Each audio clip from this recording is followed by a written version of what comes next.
कभी सोचा है कि सदियों पुराना ज्ञान जो किताबों में भरा होता है वो सिर्फ एक तस्वीर में कैसे सिमट सकता है। आज हम एक ऐसे ही कमाल के विजुअल गाइड को देखने वाले हैं। एक ऐसा चार्ट जो हमें भारत की सबसे जानी मानी जड़ी बूटियों की दुनिया में ले जाएगा। तो फिर चलिए शुरू करते हैं ये दिलचस्प सफर। तो ये जो सामने है ना, ये सिर्फ एक पोस्टर नहीं है, इसको एक विजुअल लाइब्रेरी समझिए। इसमें 30 खास जड़ी बूटियां हैं और हर एक की अपनी कहानी है जो उसकी तस्वीर में ही छुपी हुई है। तो हम क्या करेंगे, हम एक एक करके इन तस्वीरों के राज खोलेंगे। तो आइए इस टूर की शुरुआत करते हैं सबसे ऊपर वाली लाइन से। देखते हैं कि यहां कौन कौन सी जड़ी बूटियां हैं। और हमारी लिस्ट में सबसे पहला नाम है अश्वगंधा। नाम तो सुना ही होगा। चलिए अब इसको थोड़ा और करीब से देखते हैं। अश्वगंधा की इस ड्राइंग को देखिए जरा। बनाने वाले ने पौधे का हर हिस्सा कितनी खूबसूरती से दिखाया है। ये देखिए इसकी जड़ें, फिर ये पत्तियां और वो छोटे छोटे लाल फल भी। और मजे की बात यह है कि यही जड़ें हैं जिनका इस्तेमाल सदियों से स्ट्रेस कम करने और ताकत के लिए होता आ रहा है। अच्छा, अब आगे बढ़ते हैं। पहली लाइन में ही एक और जानी पहचानी जड़ी बूटी है, तुलसी। ये तो शायद हर किसी के घर में मिल जाएगी, है ना? और इस तस्वीर में देखिए, तुलसी की हर छोटी बड़ी बात को दिखाया गया है। वो ऊपर जो छोटे छोटे बैंगनी फूल हैं जिन्हें मंजरी कहते हैं, और ये हरी भरी पत्तियां, सब कितना साफ दिख रहा है। तुलसी जानते ही हैं सिर्फ एक जड़ी बूटी नहीं है, इसे तो पवित्र पौधा भी मानते हैं। चलिए अब इस चार्ट के बीच वाले हिस्से में आते हैं। यहाँ एक बहुत ही इंटरेस्टिंग बात देखने को मिलेगी कि कैसे अलग अलग पौधों के अलग अलग हिस्से काम आते हैं। यहाँ ना एक पैटर्न साफ साफ दिखता है। मतलब ये चार्ट हमें बता रहा है कि जरूरी नहीं कि हमेशा पत्तियां ही काम आए। देखिए, तुलसी और ब्राह्मी की पत्तियां और फूल काम आते हैं, तो वहीं आंवला और हरड़ के फल, कहीं अर्जुन की छाल और मुलेठी के तने का इस्तेमाल होता है। तो शतावरी जैसी जड़ी बूटियों की असली ताकत तो जमीन के नीचे उनकी जड़ों में होती है। अब जरा मुलेठी को देखिए। ये एक अच्छा एग्जाम्पल है जहां फोकस पौधे के लकड़ी वाले हिस्सों पर है। गले की खराश के लिए तो इसे बहुत इस्तेमाल करते हैं। इसकी तस्वीर देखिए, है ना, पिछले वालों से एकदम अलग। यहां न पत्ते हैं न फूल, बस सूखी लकड़ियों का गट्ठर है। और ये तस्वीर सीधे सीधे बताती है कि इसका इस्तेमाल कैसे होता है। चलिए अब एक और जड़ी बूटी देखते हैं जिसके गुण उसके फल में छुपे हैं, और इसका नाम है हरड़।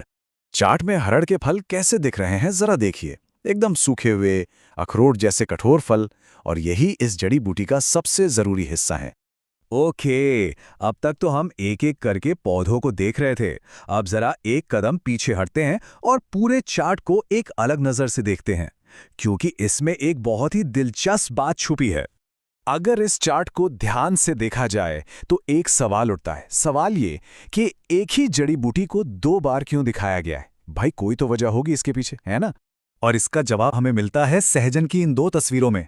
देखिए, एक तस्वीर में पूरा का पूरा पेड़ दिखाया है और दूसरी में सिर्फ उसकी फलियों और फूलों वाली टहनी पर जूम इन किया है। वाह, मतलब ये चार्ट कितना डिटेल्ड है। ये एक ही पौधे के अलग अलग जरूरी हिस्सों को भी हाईलाइट करता है। और सुनिए, ये सिर्फ सहजन के साथ ही नहीं हुआ है। चार्ट में गुड़मार और नागरमोथा भी 2 बार हैं। गुड़मार की एक तस्वीर में एक छोटी सी टहनी है तो दूसरी में पूरा घना पौधा। वैसे ही नागरमोथा की एक ड्राइंग में सिर्फ जड़ें हैं और दूसरी में फूलों के साथ पूरा पौधा। ठीक है, तो अब हम इस टूर के आखिरी हिस्से में आ गए हैं। चलिए चार्ट के सबसे निचले हिस्से पर नजर डालते हैं, जहां कुछ ऐसी जड़ी बूटियां हैं जो अपने रंग और बनावट की वजह से बिल्कुल अलग दिखती हैं। और ये है शंखपुष्पी। इसका नाम जितना सुंदर है ना, उतना ही प्यारा इसका रंग भी है। यही इसकी असली पहचान है। जरा शंखपुष्पी के इस फूल को देखिए। पूरे चार्ट पर जहां ज्यादातर हरे और भूरे रंग हैं, उनके बीच इसका ये चमकीला नीला रंग एकदम से ध्यान खींचता है। और कहते हैं कि ये फूल याददाश्त के लिए बहुत अच्छा होता है। और अब हमारा आखिरी एग्जाम्पल, पिपली। ये अपनी बिल्कुल अनोखी बनावट के लिए जानी जाती है। मसालों की दुनिया में भी इसका बहुत बड़ा नाम है। पिपली की ड्राइंग का टेक्सचर और शेप देखिए, है ना, लंबी काली मिर्च जैसी। और इसकी सतह को इतनी बारीकी से बनाया गया है कि लगता है बस अभी हाथ लगाकर छू सकते हैं। तो चलिए अब वापस जूम आउट करते हैं और पूरे चार्ट को एक साथ देखते हैं। अब जब हम इसके कई हिस्सों को पहचान चुके हैं तो इसे देखने का मजा ही कुछ और है।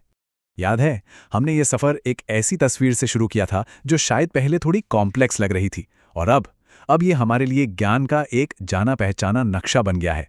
यही तो कमाल है, एक अच्छे विजुअल डिजाइन का, वो मुश्किल जानकारी को भी कितना आसान बना देता है। और आखिर में एक सवाल, जरा सोचिए, जब जानकारी को इस तरह तस्वीरों में सजा दिया जाता है तो ज्ञान के साथ हमारा रिश्ता कैसे बदल जाता है? शायद यही वो तरीका है जिससे पारंपरिक ज्ञान एक पीढ़ी से दूसरी पीढ़ी तक जिंदा रहता है। क्या कहते हैं?